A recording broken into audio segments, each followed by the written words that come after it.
নমস্কার বন্ধুরা, welcome to my channel Piyali's magic foods. আরও একটি নতুন রেসিপিতে আপনাদের সকলকে স্বাগত জানাই।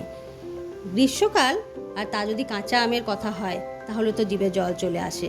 আর সেই কাঁচা আম দিয়েই আজকে দারুণ টেস্টি একটা রেসিপি বানাবো এবং চটজলদি রেসিপি। চলুন রেসিপিটা বানিয়ে ফেলি।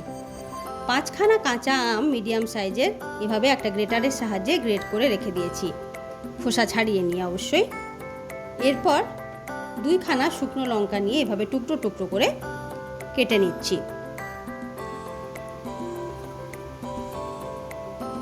একটি প্যানের মধ্যে 1 কাপ দিয়ে দিলাম চিনি এবং ওই একই কাপের মাপে 1 কাপ দিয়ে দিলাম জল।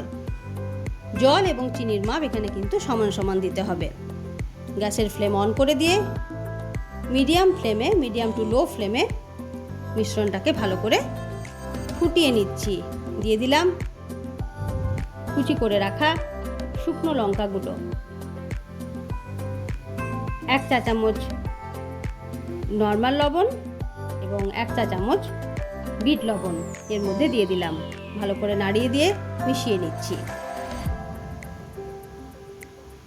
এর মধ্যে আর লবণ মেশানোর কোনো দরকার নেই। মনে রাখবেন আপনি কিন্তু প্রথমেই 2 চা চামচের মতন লবণ মিশিয়ে দিয়েছেন। এরপর গ্রেট করে রাখা বা জুলিয়ান কাট করে রাখা আমগুলো এর মধ্যে দিয়ে দিলাম।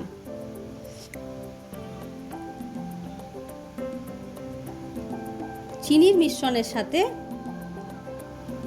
আমের কুচিগুলো বেশ ভালোভাবে ফুটতে শুরু করে দিয়েছে।